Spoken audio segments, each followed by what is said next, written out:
Newsflash, the Secretary of Treasury has decided to suspend production of the 1 cent coin, or the penny, after over 200 years, upon determining that it is no longer necessary to meet the needs of the United States. The decision, and I quote, was influenced by the rising cost of producing the penny, which has increased 1.42 cents to 3.69 cents per penny. That's according to the United States Mint's official website. So what does all that mean for us? Hi listeners, this is Peter, and welcome back to another bonus episode of the History Shorts podcast. It seems like I've been doing a decent amount of those this week. I don't know, it just felt right. This one is in the category of Today in Context, as you probably already guessed. And as always, it's brought to you by the Podcast Republic, your ultimate listening app. Discover and subscribe to thousands of podcasts from around the world, including this one, and all in one place. Download Podcast Republic now, available on Google Play and the Apple App Store. So, the penny. It's small, copper-colored, and often forgotten in your car's cup holder or the bottom of your bag. Yet for more than 2 centuries, the U.S. penny has carried the face of Abraham Lincoln and the weight of national nostalgia. But now, after decades of debate, rising costs, and dwindling use, the U.S. Mint has officially killed the penny. So how did America's most iconic coin fall from indispensability to irrelevance? And what does the disappearance actually mean, not just for our wallet, but for our sense of history?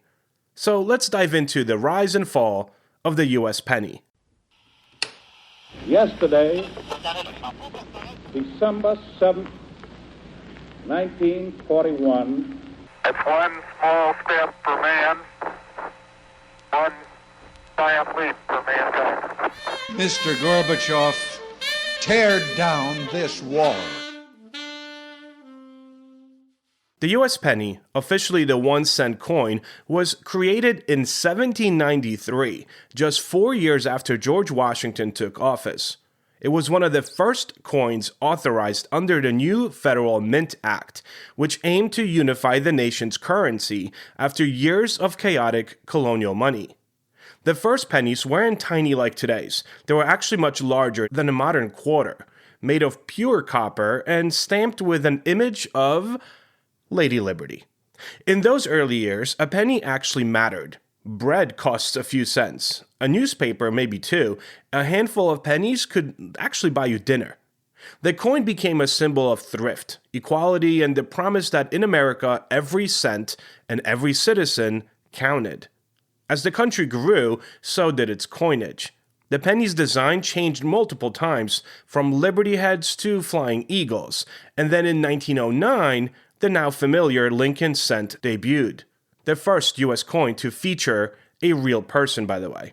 It was issued on the centennial of Lincoln's birth, designed by sculptor Victor David Brenner, and then quickly became beloved, not just as currency but as a national keepsake.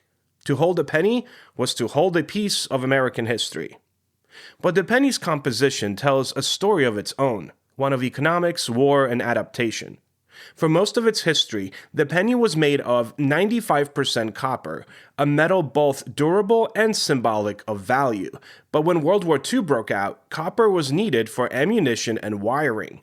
So then in 1943, the Mint produced steel pennies, gray, magnetic, and quite unpopular. They rusted easily, and people confused them with dimes. By 1944, copper returned, but it was recycled from wartime shell casings. In 1982, faced with skyrocketing metal prices, the Mint changed again.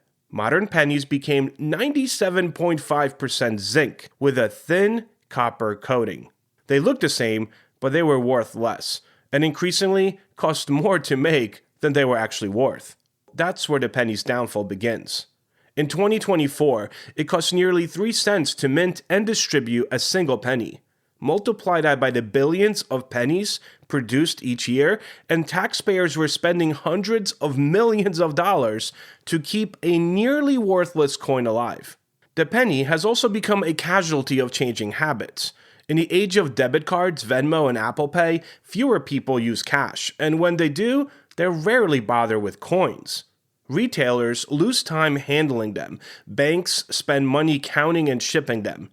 And the US Mint estimates that more than half of all the pennies minted are immediately lost into jars, drawers, and couch cushions, never to circulate again.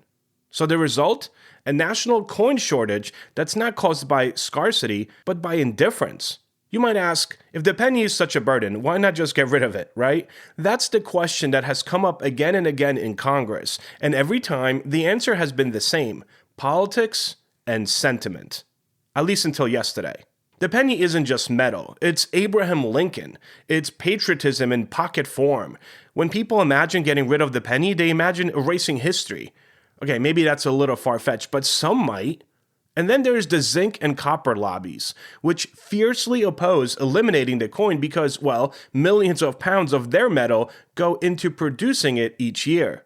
Organizations like Americans for Common Sense, funded partially by metal producers, argue that the penny helps keep prices low and honors Lincoln's legacy.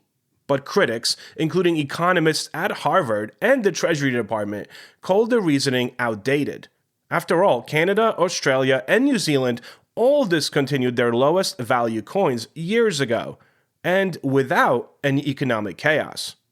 So what happens now that the US has finally pulled the plug on the penny? The most immediate change will be rounding. In cash transactions, totals will round up to the nearest 5 cents, up or down, just like they do in Canada since 2013. Electronic payments wouldn't be affected, and studies show that over time, consumers neither lose nor gain money. In fact, rounding might save retailers and taxpayers time and millions in production costs. It also brings the US in line with much of the developed world. Countries that realized long ago that clinging to tiny denominations just wasn't thrifty. It was a waste.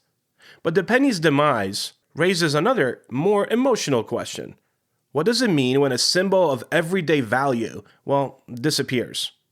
The penny has always carried a certain moral weight. I mean, we've all heard it. A penny saved is a penny earned. Benjamin Franklin wrote that once. Words that shaped an American ethic of thrift and effort. Children collected pennies. Soldiers rubbed them for luck. And for generations, Americans tossed them into fountains and wished upon them. They jingled in lunch counters, parking meters, and payphones. Tiny emblems of an economy built on small transactions and American honest work. But now, as inflation rises and digital money replaces cash, the penny feels like an artifact of another world.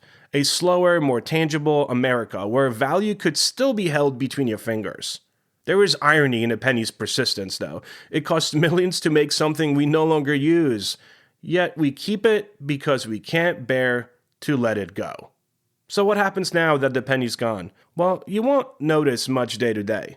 Prices will not soar, and your paycheck won't shrink. But symbolically, it will mark the end of something quiet yet profound. The death of small change, and perhaps of small gestures. No more lucky penny to find on the ground. No more jars filled with copper coins that somehow felt comforting in their accumulation. And yet, in another way, it might free us from inefficiency, from clutter, from nostalgia disguised as necessity. The penny's retirement won't erase Lincoln's face or Franklin's words. It will simply move them from our pockets to our history books, where they've always belonged. Thanks for listening, guys. You can always find past episodes and new releases at historyshortspodcast.com. You could find me on Facebook or X or Patreon with any updates, and also make sure you check out today's regularly scheduled episode wherever you're listening to this podcast. Have an amazing rest of your day, and I'll talk to you again tomorrow.